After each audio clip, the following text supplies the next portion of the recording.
The marble floors of Metropolitan Trust Bank's lobby had never felt as cold as they did that Friday morning. I stood in silence, watching security pack away my personal belongings, framed family photos and 5 years of dedication, into a plain cardboard box. 15 years after my father's disgrace, it felt like history was repeating itself.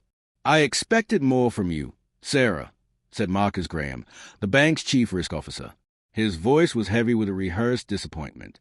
"Digging into sealed files, reopening closed cases. You're smarter than this. Your father's obsession with conspiracy theories destroyed his career. Don't let it destroy yours, too." I carefully wrapped the photo of my father and me taken at my college graduation, the last picture we ever took together before his heart gave out, before everything began to unravel. "The transaction patterns are identical," I said quietly, trying to stay composed. "If you just look closely at the data." He cut me off, slamming the drawer of my desk shut. "The Peterson case was closed years ago. Your father's paranoid theories about systemic fraud were thoroughly debunked. The board has made its decision. My name is Sarah Chen. Until today, I was a senior fraud analyst at Metropolitan Trust, one of the largest banks in the country, the same institution that had once fired my father for attempting to expose what he believed was a massive financial conspiracy. But I'd uncovered something they had missed, something that might prove he had been right all along. Tom from IT caught up with me as I reached the elevator. "They're already locking down your access," he whispered. "But I backed up everything you flagged. It's safe." I gave him a slight nod, thinking of the secure offsite server we'd set up months ago. "Keep me posted," I said. Outside, autumn rain drizzled steadily, a fitting backdrop to the day. It matched the weight in my chest. 5 years of rebuilding my professional reputation, of trying to restore the Chen name in financial circles, all undone because I dared to question the official narrative surrounding my father's case. My phone buzzed. A message from Jenny in compliance. "They're reviewing all your cases now. Graham's team is tearing through everything. Good luck making sense of it all." The thing about financial fraud is, it doesn't scream. It whispers. It hides in patterns, in quiet inconsistencies and small anomalies. Most people never see it. But Dad had taught me to read the numbers like a story, to follow the threads hidden in spreadsheets and balance sheets.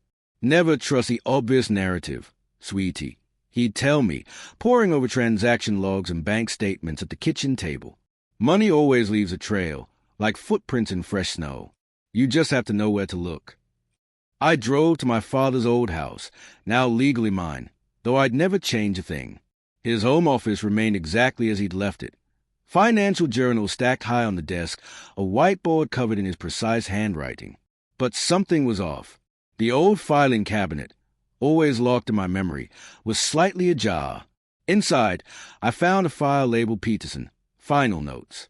Taped to the back was a battered USB drive I'd never seen before. My hands trembled as I plugged it into my laptop. The files were encrypted, but I knew my father. He always used meaningful dates as passwords. His wedding anniversary unlocked the drive. What I found inside made my blood run cold. Emails, transaction logs, internal memos. Dad hadn't just been digging into the Peterson investment fraud.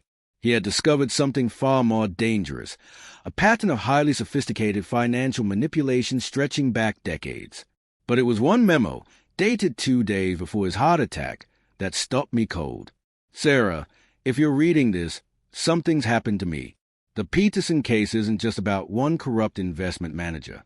It's a tip of something much deeper, something that strikes at the heart of Metropolitan Trust. Every 7 years, the same pattern emerges. High-value client accounts are quietly drained through complex transactions disguised as legitimate investments. The funds are funneled into offshore accounts, then laundered clean through subsidiary banks. I've tracked over $3 billion moved this way since 1990, but I still didn't have the evidence that could stand up in court. That's what I was working on when they shut me down. Everything is here: names, accounts, transactions. But most important of all, I found the algorithm they're using to mask the flow of funds. Once you understand the pattern, you can anticipate where the money will go next. Watch account series XR7, especially transfers to banks in Singapore. That's where it begins. Be cautious. Some of the names in these files belong to powerful people inside the bank. I'm sorry I couldn't finish this, but I know you'll see what I saw. You always understood the stories numbers tell. Love, Dad. I leaned back in my chair, heart pounding. He hadn't been delusional. He had found something real, something big enough to get him silenced. My phone buzzed again. A text from an unknown number. Meet me at Riverside Park. Noon. Tomorrow. Bring your father's files. P. Peterson. The investment manager whose fraud had started all of this. The man who vanished after taking the fall.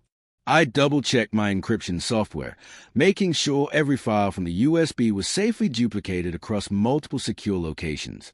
Only after that did I begin to read. Every memo, every transaction, every timestamp. By midnight, a clear pattern had emerged. Just like Dad said, what once looked like erratic financial losses actually followed a complicated but trackable algorithm. And according to his final projections, the next cycle was set to begin in exactly 7 days. My phone buzzed again. Jenny from compliance. Sarah, something's off. Graham's team just pulled all digital records from 2008 to 2010. They are digging for something specific. They knew. They must have pieced together what I had uncovered in my father's archive files. But they'd made a serious miscalculation, thinking my termination would shut down the trail. What they didn't know was that I had Dad hidden USB, the raw data, the connections, the structure. They didn't know the evidence he left behind, the pattern he mapped out over years of painstaking work. I turned back toward the whiteboard in his study, still filled with notes on fund movements and shell companies. If his math was accurate, in 1 week another $500 million would quietly move through Metropolitan Trust internal systems, unless someone intervened. It's not just about proving the fraud, Dad had written in his final notes. It's about stopping the next one. The evidence wasn't only buried in the past, it was telegraphing what would happen next. Tomorrow, I'd meet with Peterson. But tonight, I had work to do. The rain had stopped, but the air in Dad's office still felt electric. I worked through the night, cross-referencing every one of his projections with current account activity. The numbers matched, the patterns aligned. It was all right there, waiting for someone to see. In 7 days, it would happen again. Part 2, following the money. Riverside Park was quiet when I arrived at noon on Saturday. A few joggers passed by, and the occasional dog barked in the distance. The autumn light filtered through orange leaves, casting long shadows. I sat on Dad's favorite bench, the USB drive tucked securely in my coat pocket. My eyes scanned the area for anything unusual. You know, your father always liked this spot, a voice said from behind. I toned. He said you could see the whole city from here, and no one could sneak up on you. Peterson didn't look anything like the photos still floating around online. The once polished investment manager now appeared older, more weathered. His gray hair was cropped short, and his jacket looked warm but practical. His eyes were sharp, though tired. Why now? I asked. After 15 years of silence, he sat beside me, keeping his voice low, because they're about to run it again. And this time, it's bigger than anything before. For the next hour, Peterson filled in the missing pieces of my father's investigation. It wasn't just about stolen money. It was about control. A select group of high-ranking executives at major financial institutions had built a system to wash billions in illicit funds, quietly, effectively, repeatedly. Your father cracked the structure, Peterson said. The 7-year pattern, the offshore flows, the layers of obfuscation. But he never figured out who was really pulling the strings. And you have? I asked. He nodded and handed me a burner phone. Everything's on here, names, dates, audio recordings. I've been collecting it since they pushed me out. But my intel alone won't hold in court. Not without what your father uncovered. I pulled out the printed files and slid them over. His hand shook slightly as he scanned through the documents. This is it, he breathed. This is what I was missing. With my information and this is enough. He looked up, eyes blazing with purpose. We don't just expose them now. We end them. My phone buzzed again. Jenny, emergency board meeting called for Monday. Something about historical account reconciliation. Ram looks tense. They were moving faster than we'd expected. The fraud cycle wasn't starting in a week.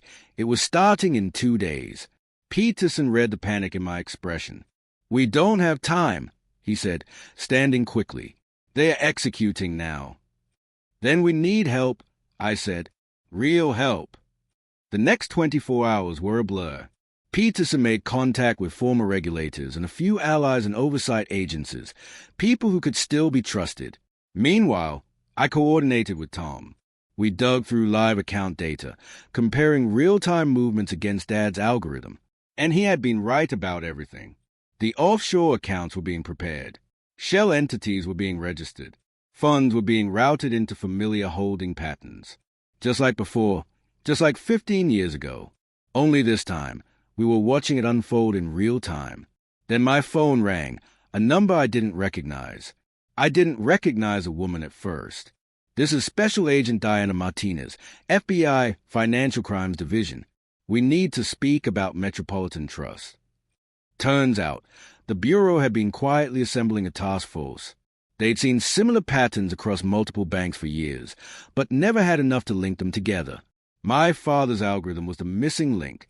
I explained how the money didn't move all at once. It passed through a maze of seemingly legal investments. On their own, each transaction looked innocent. But when you aligned them by the structure Dad uncovered, the entire network came into focus. Agent Martinez nodded. "And with this," she said, pointing to the data, "we can predict their next move." Peterson's evidence was vital. Years of surveillance, recorded calls, internal memos, back-channel fund transfers. Combined with Dad's original model and the patterns I confirmed in real time, the scheme became undeniable. That Sunday night, we launched the operation. FBI agents were embedded throughout Metropolitan Trust. Tom provided them with access to live transactional data. Peterson coordinated with allies and other institutions to monitor peripheral accounts. Monday morning, I walked through the bank's grand glass doors one last time, not as an employee, but as part of the takedown team. The board meeting was scheduled for 9 a.m. Graham, and the others were expected to initiate a new wave of transfers, thinking their control was absolute. At exactly 8:55, I hit send on an email blast addressed to every board member, major stakeholder, and financial regulator. Subject line: "What you were told about the Peterson fraud was a lie." Body: "Watch the accounts. Pay attention. The truth is about to unfold." Chaos erupted. Graham tried to delay the meeting, but it was too late. At 9 a.m. sharp, the transfers began. The funds flowed exactly as my father had mapped out, across domestic accounts, into layered shells, and out to offshore havens. Only this time, every move was being monitored. FBI agents stormed the boardroom as Graham shouted, "Kill the transfers! Shut it down!" Their panic was their undoing. In trying to stop the flow, they exposed it even more clearly. The cover-up attempts created a perfect trail of digital evidence. By noon, the arrest began. Graham, 3 board directors, partner executives. The entire framework collapsed as each person scrambled to cut a deal. My phone vibrated. A message from Martinez. "We got them. All of them. Your father would be proud." The following weeks were a whirlwind. Congressional hearings, criminal trials, sweeping industry reform. Metropolitan Trust didn't collapse, but it was reborn. New leadership, transparent systems, a renewed commitment to ethical banking. Peterson's name was cleared. His role in uncovering the truth was officially acknowledged. Today, he teaches financial ethics at Columbia. Jenny was appointed head of the new compliance division. She implemented real-time fraud detection based on my father's algorithm. Tom leads cybersecurity now. His job is to ensure these patterns can never be hidden again.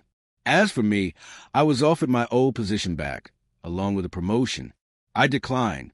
Instead, I founded the Chen Financial Integrity Institute, a nonprofit focused on innovation in fraud prevention. We train analysts. We work with regulators. We support whistleblowers. Last week, I received a letter that brought tears to my eyes. Dear Ms. Chen, 15 years ago, I lost everything in what I now understand was part of the very fraud your father tried to expose. Today, I received restitution from the settlement fund. Your father was a hero, and so are you. Thank you for finishing what he started. James Wilson. That letter lives in my office, my father's old study, next to his original whiteboard. The notes are preserved behind glass now, a testament to what one determined voice can do. At our institute, we teach differently. We train our analysts to see beyond the spreadsheets, to chase inconsistencies, to follow whispers in the numbers, because those whispers, when understood, tell a very loud story. The 7-year laundering cycle is over. Graham and his allies are in prison. The financial sector has changed, not just in regulation, but in mindset. Most importantly, my father's name has been restored. The bank formally acknowledged that his investigation was right all along. Yesterday, a young analyst approached me with a trembling voice. I found something strange, she said. It's in the crypto markets. Everyone says it's just volatility, but I'm not so sure. Good. I told her. Look deeper.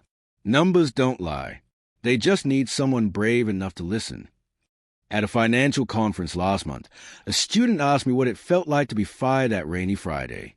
It felt like failure, I said honestly. But sometimes, failure is just a first step towards something far more important. The USB drive is locked away in my office safe now. We no longer need it. Its contents are public record. But I keep it as a symbol. Proof that a single person's pursuit of truth can crack open even the most carefully buried corruption.